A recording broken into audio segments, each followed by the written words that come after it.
Дорогие друзья, сегодня я представляю сразу несколько ярких страниц этой книги и приглашаю вас сделать это вместе со мной. Мы отправляемся в путешествие в неповторимую Италию, где нас ждут несколько городов на севере страны. Романтичная Верона, родина Ромео и Джульетты. Вечерняя и университетская Падуя и ее огромная площадь. Великолепная Виченца, пронизанная архитектурой Антонио Палладио, мастера гармонии и красоты. Загадочная Брешия, город с древнеримскими корнями и богатым историческим наследием. Атмосферный Бассано дель Граппа, славящийся своим деревянным мостом и напитком Граппа. Читтаделла – это город, который буквально дышит историей. Так часто игнорируемый туристами Местре, ворота в Венецию. Ну и, конечно же, она, прекрасная Венеция, город на воде, где каждый шаг дарит новые впечатления. Итак, мы начинаем. Попросим же сеньора Джузеппе дать старт нашему путешествию. Ну не так, давай еще. Италия – страна солнца, истории и искусства. Это красота, которая просто завораживает. Венецианские каналы, величественные соборы и старинные площади. Север Италии – это гармония горных вершин, старинных улочек и маленьких каналов. Давайте же насладимся каждым моментом, проведенным в этой удивительной стране.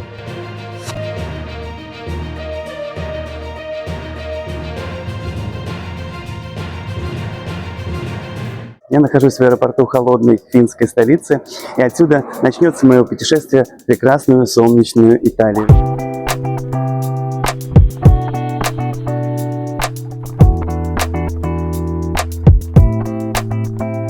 Аэропорт Хельсинки – самый лучший аэропорт из всех, в которых я когда-либо бывал. Здесь можно поесть, попить, сходить в туалет, купить игрушку, почитать книжку. И мое самое любимое – покататься на горизонтальном эскалаторе.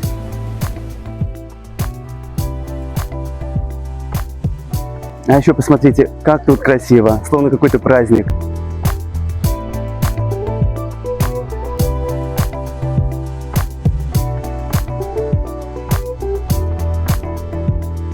Смотрите, фисташковый шоколад из Арабских Эмиратов.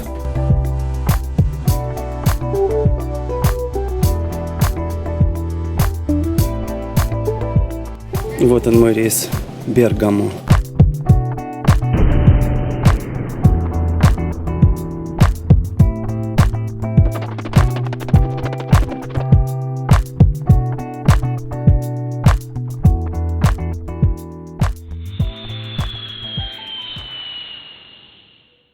Вы только посмотрите, какие красивые места проносятся за иллюминатором. Жалко, что я сижу в проходе самолета, и мне приходится подглядывать в соседние окна, чтобы все это увидеть.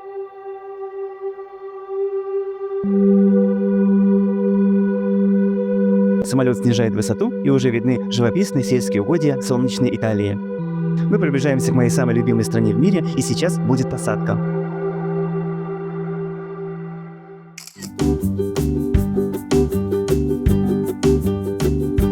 Приземлился, и Италия встречает меня красивыми горами и приятной погодой. Плюс 20, наверное, здесь сейчас. Пора снимать куртку.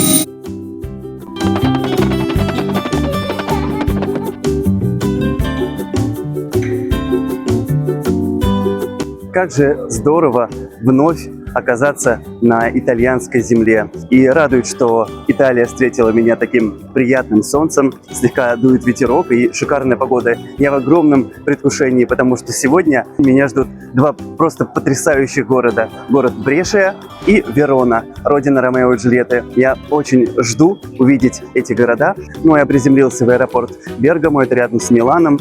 Город Бергамо тоже очень красивый, и я с большой ностальгией вспоминаю свою вечернюю декабрьскую прогулку, которая была в конце прошлого года по этому потрясающему городку, который мне очень напомнил эстонскую столицу, город Таллин. Но сегодня ждут меня новые города. И вообще в этой поездке все города, ну кроме Венеции, города, которые я увижу, собственно, первый раз. Ну, наслаждаться прекрасной архитектурой, прекрасной погодой, прекрасной едой и очень крутыми итальянцами. Отыскав нужный автобус, я купил билет до первого пункта в моем итальянском путешествии, до города Брешия.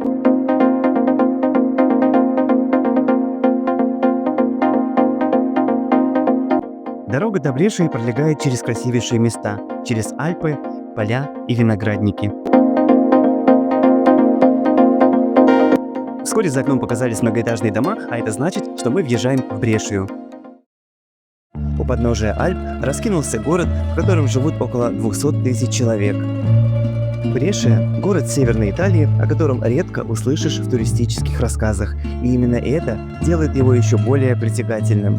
Его история уходит корнями в тысячелетия, от суровых средневековых башен до изящных дворцов эпохи Возрождения. Сегодня Брешия хоть и хранит дыхание прошлого, но живет в ритме современности. В городе работает одно из самых маленьких, но уютных метро Италии.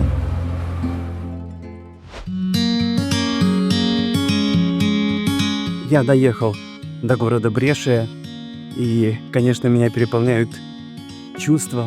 Вот я иду уже по этому городу, а переполняет меня чувство от того, что я снова вижу эту невероятную красоту, эту архитектуру, эти окна со ставнями, эти разноцветные здания, рельефы на домах. Это что-то удивительное. О, посмотрите, какой балкон ажурный. Ну не круто ли, правда? Я очень рад, что начинаю свое путешествие именно отсюда, от города Брешия.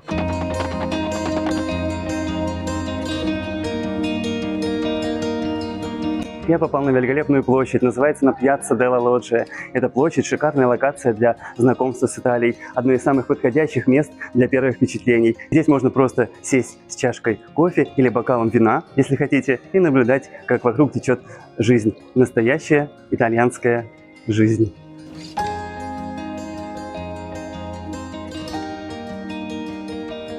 Обратите внимание вот на эту башенку с таким интересным механическим циферблатом, на котором изображены разные зодиакальные животные.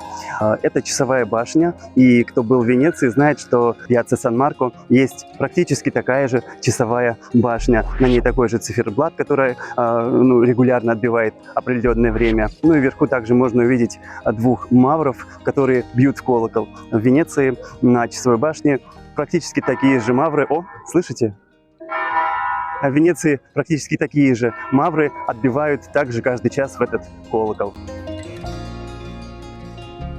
Я с нетерпением жду, когда я приду в Венецию, но меня впереди ждет еще несколько городов между Брешией и Венецией. Так что пойдемте дальше, нам еще есть что посмотреть в этом потрясающем городе Брешия. На площади видим Палаццо делла Лоджия с изящными скульптурами, которые будто приглашают прикоснуться к эпохе Возрождения. Буквально через пару минут я вышел на площадь Пьяцца дель Дуомо, где стоят два храма, словно смотрящие друг на друга сквозь века. Справа средневековый старый собор Дуомо Веккио, а слева новый собор Дуомо Ново с величественным фасадом эпохи Возрождения. Соседство этих двух соборов создает удивительный контраст. Сперва ощущаешь строгую простоту средневековой архитектуры, а повернул голову, и перед тобой величие и торжественность Ренессанса. Это место побуждает замедлиться, рассмотреть детали и почувствовать время, которое течет вокруг.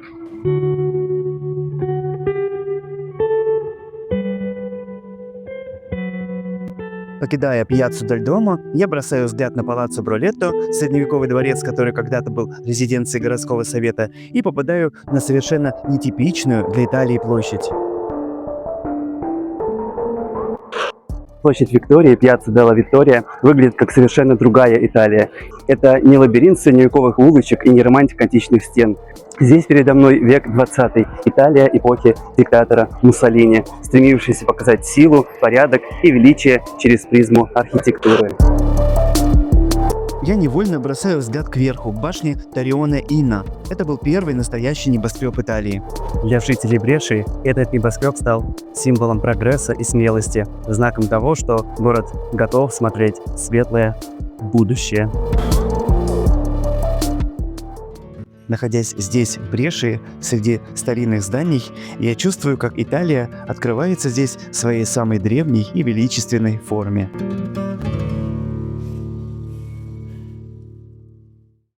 В Брешии я сел на поезд и поехал в другой долгожданный город – Верону.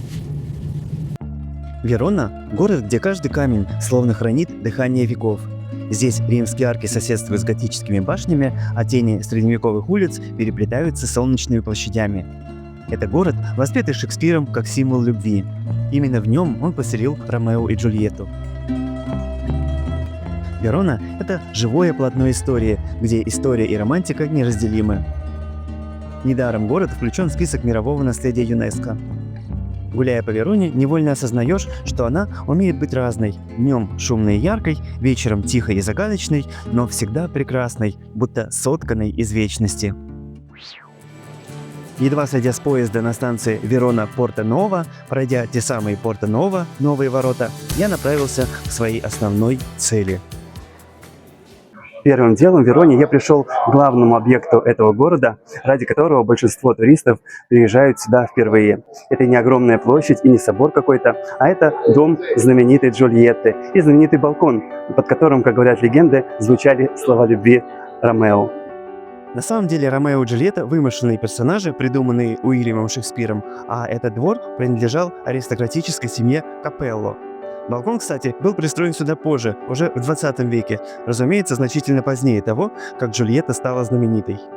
И название «Дом Джульетты» появилось не сразу, а лишь когда легенда стала частью истории Вероны. Это простое и скромное место, но одновременно очень значимое. Тысячи сердец приходят сюда, чтобы почувствовать романтику. Как писал Шекспир, любовь не знает своих пределов и времени. И здесь, у дома Джульетты, эти слова звучат особенно в тему. Если честно, больший ажиотаж вызывает не сам балкон Джульетты, а скульптура этой девушки, которая стоит рядом. И только ленивый не подойдет сюда и не сфотографируется рядом с ней. Ну и, конечно же, многие, все и женщины, и мужчины трогают у нее. Ну, вы сами видите, что. Вдоволь напитавшись романтической атмосферой, я пошел знакомиться с другими достопримечательностями города.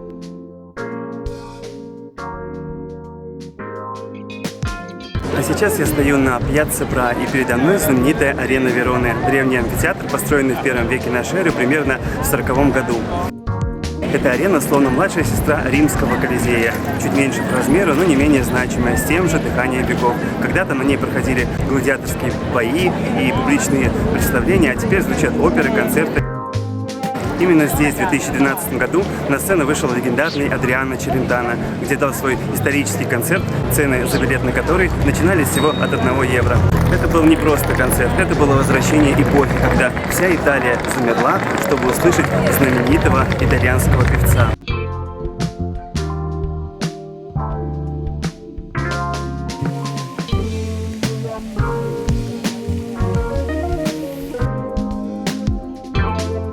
Очень приятно, что сегодня хорошая погода, как я уже говорил, и Верона встретила меня толпой людей. Уверен, что в таких городах, как Верона, Милан, Рим, вот такие толпы, они постоянно, потому что это одно из самых громких туристических направлений Европы и Италии, знаменитейший город, который привлекает миллионы туристов ежегодно. Ну и, конечно, итальянцы, они очень горячие, очень темпераментные, и они громко разговаривают, они очень интересную еду кушают, такие очень импульсивные, и мне здесь очень нравится. Это страна, в которой, конечно, здорово жить, и здесь тепло, и здесь, как я уже сказал, красиво, но, впрочем, вы сами видите, какая здесь замечательная архитектура, памятники, и интересно ходить по таким местам, наблюдать за жизнью, наблюдать за всякими красивыми объектами. Мне также очень приятно, дорогие друзья, что вы смотрите это видео, и надеюсь, оно вам нравится. Ну, если вы хотите и видеть мои другие путешествия, которые у меня будут в будущем, а я уверен, что их будет немало, надеюсь на это, по крайней мере, то можете подписываться на мой канал, ну и также ставить спасибо, супер спасибо. В любом случае, такие действия с вашей стороны, они меня простимулируют к тому, чтобы скорее отправиться в все более интересные и необычные путешествия. Ну, а мы продолжаем нашу прогулку по Вероне. Пара минут от арены, и я у Львиных ворот. Вы видите так называемые Львиные ворота, древний вход в Верону, который помнит времена Римской империи. Сразу же ощущается, что каждый камень здесь пропитан историей. Посмотрите, рядом с воротами остатки древней римской стены и фундаменты древних улиц. Словно под ногами течет жизнь древнего города. И можно только представить, как здесь шагали жители древней Вероны и слышались голоса местных торговцев. Верона хороша тем, что все интересные объекты в ней расположены в шаговой доступности друг от друга. Я стою на старейшей площади Вероны, Пьяцца делла Эрбе, где каждый камень – часть старинной симфонии. Во времена Римской империи на этом месте находился форум, центр общественной жизни. Торговцы продавали свои специи, фрукты, художники творили свои полотна, а жители устраивали шумные праздники.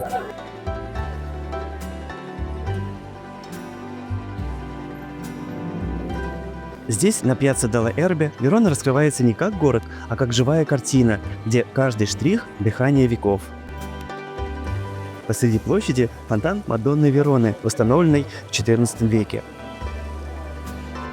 Если поднять взгляд, глаза упираются в расписные стены Палаццо Мацанти. Его фасад как раскрытая книга мифов и легенд. На нем изображены сцены из античной мифологии. А рядом Палаццо дель Мерканте с готическими арками и изящными узорами на фасаде. Вообще эта площадь просто кладезь архитектурных жемчужин. Пьяцца делла Эрбе – это не просто площадь, это место, где время не уходит, а кружится в воздухе, как аромат кофе и закатное солнце на фресках. Находясь тут, понимаешь, что красота не умирает, она просто меняет свой оттенок с каждым столетием. Далее я вышел к готической церкви XIV века Санта-Анастасия, крупнейшему храму Вероны.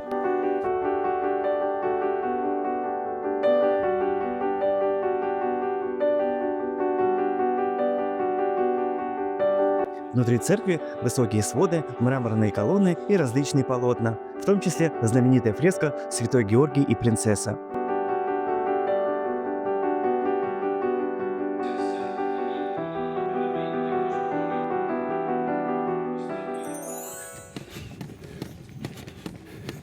Я бегу по вечерней Вероне на поезд, чудом успеваю купить билет и запрыгнув в вагон, и направляюсь в город Веченца, где мне предстоит ночевка.